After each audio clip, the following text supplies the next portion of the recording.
Inilah detik-detik kedatangan iblis ketika jenazah Nabi Muhammad hendak dimandikan. Dikisahkan, dahulu setelah wafatnya Nabi Muhammad SAW, muncullah sebuah kejadian gaib yang menakutkan. Sewaktu sahabat Ali meletakkan jenazah Rasulullah di atas dipan untuk dimandikan, tiba-tiba muncullah suara gaib yang terdengar dari sudut rumah dengan suara yang sangat keras. "Wahai Ali, janganlah kamu memandikan Muhammad, sebab dia itu suci dan mensucikan." Sahabat Ali lantas sedikit terpengaruh dengan suara itu. Sahabat Ali lalu bertanya, "Hei, siapakah kamu? Sesungguhnya Nabi telah menyuruh kami melakukan hal ini, yaitu memandikan jenazahnya." Kemudian, tiba-tiba muncullah dan terdengar suara lainnya. "Wahai Ali, mandikanlah Rasulullah. Karena, sesungguhnya seruan suara yang pertama adalah iblis yang dengki kepada Nabi Muhammad, dan bermaksud agar Nabi Muhammad masuk ke dalam kuburnya dalam kondisi tidak dimandikan." Sahabat Ali lantas berkata, "Semoga Allah membalas kebaikan kepadamu sebab engkau telah memberitahuku bahwa itu adalah iblis. Siapakah sebenarnya Anda?" Seruan kedua menjawab, "Aku adalah Nabi Khidir alaihi salam. Aku menghadiri jenazah Nabi Muhammad SAW. Ternyata, Nabi Khidir alaihi salam waktu itu ikut bertaksiah atas wafatnya Rasulullah SAW. Di waktu itu pula, iblis datang untuk membujuk sahabat Ali agar tidak usah memandikan jenazah Rasulullah.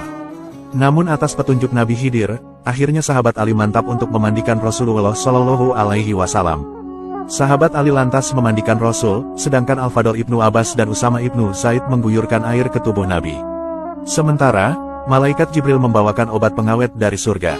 Setelah dimandikan, kemudian jenazah Rasulullah SAW dikafani. Setelah jenazah Rasulullah telah dimandikan, dikafani, dan disolati, barulah jenazah Rasulullah disemayamkan ke liang kubur. Jenazah Rasulullah dimakamkan di kamar Siti Aisyah radhiyallahu anha pada malam Selasa, dan ada pula yang mengatakan pada malam Rabu tengah malam. Siti Aisyah lantas berdiri di atas kubur Nabi dan berkata, "Wahai orang yang tidak pernah memakai sutera dan tidak pernah tidur di atas kasur yang empuk. Wahai orang yang keluar dari dunia, sedangkan perutnya tidak pernah kenyang dengan roti gandum. Wahai orang lebih suka tikar daripada ranjang.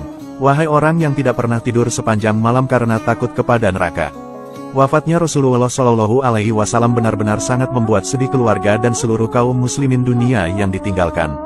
Sosok Rasulullah yang lembut dan berakhlak mulia tentu sangat dirindukan para umat-umatnya. Meskipun Rasul telah wafat, tetapi kita tetap bisa menyalurkan rindu dengan menziarahi makam Nabi Muhammad SAW. Islam menganjurkan umatnya untuk berziarah ke makam Rasulullah SAW di Madinah. Kalau menziarahi makam orang tua dan makam orang saleh dianjurkan, maka makam Rasul SAW lebih layak lagi untuk diziarahi. Selain untuk mengingat kematian, ziarah kubur di makam ulama dan para wali, terlebih lagi makam Nabi Muhammad SAW yang berdaya guna untuk meraih keberkahan. Rasulullah SAW sendiri menganjurkan umatnya untuk menziarahi makamnya di banyak hadis. Anjuran ini perlu untuk diamalkan mengingat beliau tentunya lebih mengerti betapa tingginya kedudukan ziarah ke makam Rasul.